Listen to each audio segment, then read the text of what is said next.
Hello, ಎಲ್ರಿಗೂ ನಮಸ್ಕಾರ. Welcome back to my YouTube channel. ಇವತ್ತಿನ ಟಾಪಿಕ್ ಏನಪ್ಪ ಅಂದರೆ ವೈಟಮಿನ್ ಡಿ. ವೈಟಮಿನ್ ಡಿ ಡಿಫಿಷಿಯನ್ಸಿಯಿಂದ ಏನಾಗುತ್ತೆ, ವೈಟಮಿನ್ ಡಿ ಫಂಕ್ಷನ್ಸ್ ಏನು, ಸೊ ಅದರ ಡಿಫಿಷಿಯನ್ಸಿಯಿಂದ ಅದನ್ನು ನಾವು ಓವರ್ಕಮ್ ಹೇಗೆ ಮಾಡ್ಬೋದು ಅಂತ ತಿಳಿಸ್ಕೊಡೋದಕ್ಕೆ ಇಷ್ಟಪಡ್ತೀನಿ.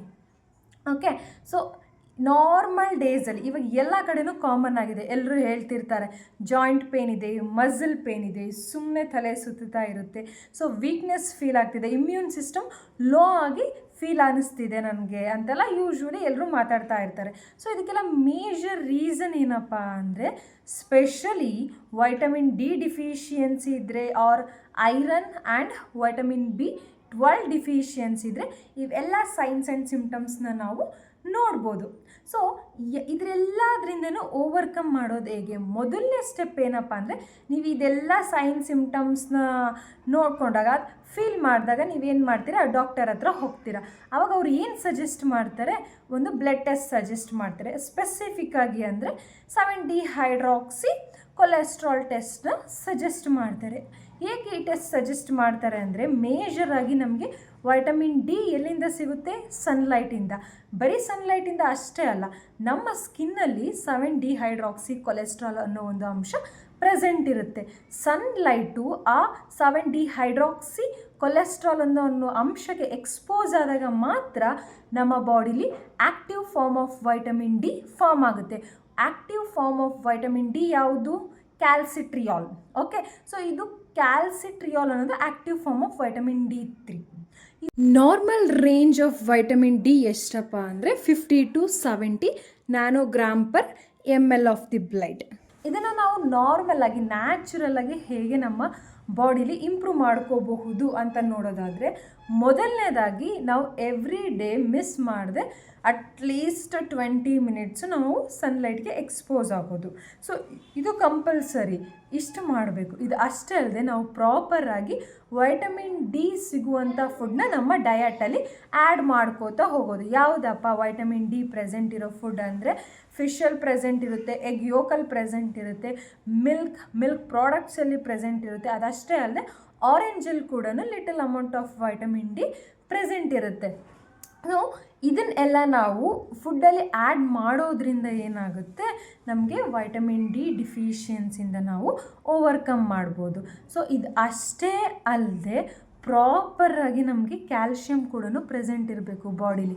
ಆ್ಯಂಡ್ ವೈಟಮಿನ್ ಡಿ ಕೂಡ ಕ್ಯಾಲ್ಶಿಯಮ್ ಅಬ್ಸಾರ್ಪ್ಷನ್ಗೆ ಹೆಲ್ಪ್ ಮಾಡುತ್ತೆ, ಮತ್ತು ಅದು ಫಾಸ್ಫರಸ್ ಅಬ್ಸಾರ್ಪ್ಷನಿಗೆ ಕೂಡ ಹೆಲ್ಪ್ ಮಾಡುತ್ತೆ. ಅದು ಅಷ್ಟೇ ಅಲ್ಲದೆ ನಮ್ಮ ಇಮ್ಯುನಿಟಿನ ಸ್ಟ್ರಾಂಗ್ ಮಾಡಿ ಮಸಲ್ಸ್ ಆಗಿರ್ಬೋದು, ಬೋನ್ಸಿಗಾಗಿರ್ಬೋದು ಅದು ಸ್ಟ್ರೆಂತ್ ಕೊಡುತ್ತೆ ವೈಟಮಿನ್ ಡಿ. ಸೊ ಇದಕ್ಕೆ ಮೇಜರಾಗಿ ಏನು ಬೇಕು ನಮ್ಮ ಬಾಡಿಗೆ? 7-ಡಿಹೈಡ್ರಾಕ್ಸಿ ಕೊಲೆಸ್ಟ್ರಾಲ್. ಈ 7-ಡಿಹೈಡ್ರಾಕ್ಸಿ ಕೊಲೆಸ್ಟ್ರಾಲ್ ಹೇಗೆ ಸಿಗುತ್ತೆ ನಮ್ಮ ಬಾಡಿಗೆ? ಸೊ ಇದು ಫಾರ್ಮ್ ಆಗೋದು ಯಾವುದರಿಂದ ಅಂದರೆ ಕೊಲೆಸ್ಟ್ರಾಲ್ ಮೆಟಬಾಲಿಸಮಿಂದ. ನಮ್ಮ ಬಾಡಿಲಿ ಸಾಕಷ್ಟು ಥರದ ಮೆಟಬಾಲಿಸಮ್ ನಡೆಯುತ್ತೆ.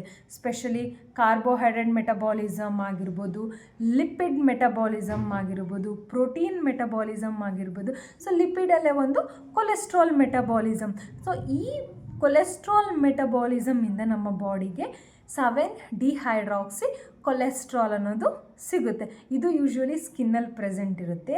ಇದು ಸನ್ಲೈಟ್ಗೆ ಎಕ್ಸ್ಪೋಸ್ ಆದಾಗ ಮಾತ್ರ ನಮ್ಮ ಬಾಡಿಲಿ ವೈಟಮಿನ್ ಡಿ ಫಾರ್ಮ್ ಆಗೋದು. ಓಕೆ, ವೈಟಮಿನ್ ಡಿ ಡಿಫಿಷಿಯನ್ಸಿಂದ ರಿಕೆಟ್ಸ್ ಅಕ್ಕರ್ ಆಗುತ್ತೆ, ಓಸ್ಟಿಯೋಪೊರೋಸಿಸ್ ಆಗಿರ್ಬೋದು, ಬೋನ್ಸಲ್ಲಿ ಸ್ಮಾಲ್ ಪೋರ್ಸ್ ಫಾರ್ಮೇಷನ್ ಆಗಿರ್ಬೋದು. ಇದನ್ನು ನಾವು ಓಸ್ಟಿಯೋಪೊರೋಸಿಸ್ ಅಂತ ಕರಿತೀವಿ. ಸೊ ದೆನ್ ರಿಕೆಟ್ಸ್ ಸ್ಪೆಷಲಿ ಚಿಲ್ಡ್ರನ್ಸಲ್ಲೇ ನೋಡ್ತೀವಿ ನಾವು, ಹುಟ್ಟೋ ಮಗುಲಿ ರಿಕೆಟ್ಸ್ನ ನೋಡ್ತೀವಿ. ಇದು ಎಲ್ಲದರಿಂದ ಓವರ್ಕಮ್ ಆಗಬೇಕಂದ್ರೆ ನಾವು ಪ್ರಾಪರಾಗಿ ವೈಟಮಿನ್ ಡಿನ ಮೇಂಟೈನ್ ಮಾಡಬೇಕು. ಇವಾಗೆಲ್ಲ ಹುಟ್ಟೋ ಮಗುಗೂ ಕೂಡ ವೈಟಮಿನ್ ಡಿ ಡ್ರಾಪ್ಸ್ ಎಲ್ಲ ಕೊಡ್ತಾರೆ, ಸಜೆಸ್ಟ್ ಮಾಡ್ತಾರೆ ವೈಟಮಿನ್ ಡಿನ. ಹಾಗೆ ಬಿಕಾಸ್ ವೈಟಮಿನ್ ಡಿ ಅನ್ನೋದು ಮೇಜರ್ ರೋಲ್ನ ಪ್ಲೇ ಮಾಡುತ್ತೆ. ಕ್ಯಾಲ್ಶಿಯಮ್ ಅಬ್ಸಾರ್ಪ್ಷನ್, ಫಾಸ್ಫರಸ್ ಅಬ್ಸಾರ್ಪ್ಷನ್ಗಾಗಿರ್ಬೋದು, ಮಸಲ್ ಸ್ಟ್ರೆಂತಿಗಾಗಿರ್ಬೋದು, ಕೆಲವೊಂದು ಮೆಟಬಾಲಿಸಮ್ಸಿಗಾಗಿರ್ಬೋದು, ಈ ವೈಟಮಿನ್ ಡಿ ಅನ್ನೋದು ಸಾಕಷ್ಟು ಇದ್ರದ್ದು ಇಂಪಾರ್ಟೆನ್ಸ್ ಇದೆ. ಅದಕ್ಕೋಸ್ಕರ ಪ್ರಾಪರಾಗಿ ಎಲ್ಲರೂ ನ್ಯಾಚುರಲ್ಲಾಗಿ ಸಿಗುವಂತಹ ವೈಟಮಿನ್ ಡಿನ ಡಯಟಲ್ಲಿ ಆ್ಯಡ್ ಮಾಡ್ಕೊತ ಹೋಗಿ ಅಂತ ಹೇಳೋದಕ್ಕೆ ಇಷ್ಟಪಡ್ತೀನಿ. ಸೊ ಐ ಹೋಪ್ ಈ ಇನ್ಫಾರ್ಮೇಷನ್ ನಿಮಗೆ ಇಷ್ಟ ಆಗಿರುತ್ತೆ ಅಂತ. ಇದೇ ರೀತಿ ಇನ್ಫಾರ್ಮೇಟಿವ್ ವಿಡಿಯೋಗಾಗಿ ನನ್ನ ಯೂಟ್ಯೂಬ್ ಚಾನಲ್ನ ಸಬ್ಸ್ಕ್ರೈಬ್ ಮಾಡಿ. Thank you. ಆ್ಯಂಡ್ ನಿಮಗೆ ಪ್ರಾಪರಾಗಿ ಡಯಟಲ್ಲಿ ನಾವು ಎಲ್ಲ ರೀತಿಯ ವೈಟಮಿನ್ಸ್, ಮಿನರಲ್ಸ್ ಆಗಿರ್ಬೋದು, ಕಾರ್ಬ್ಸ್ ಆಗಿರಬಹುದು, ಪ್ರತಿಯೊಂದನ್ನು ಹೇಗೆ ನಾವು ಆ್ಯಡ್ ಮಾಡಬೇಕು ಅಂತ ನಿಮಗೇನಾದರೂ ಐಡಿಯಾ ಇಲ್ಲ ಅಂದರೆ ಪ್ಲೀಸ್ ನನಗೆ ಆನ್ಲೈನ್ ಕನ್ಸಲ್ಟೇಷನ್ ಇರುತ್ತೆ, ಕಾಂಟ್ಯಾಕ್ಟ್ ಮಾಡಿ. ನಾನು ನಿಮಗೆ ಡಯಟ್ ಪ್ಲ್ಯಾನ್ ಮಾಡಿಕೊಡ್ತೀನಿ. Thank you.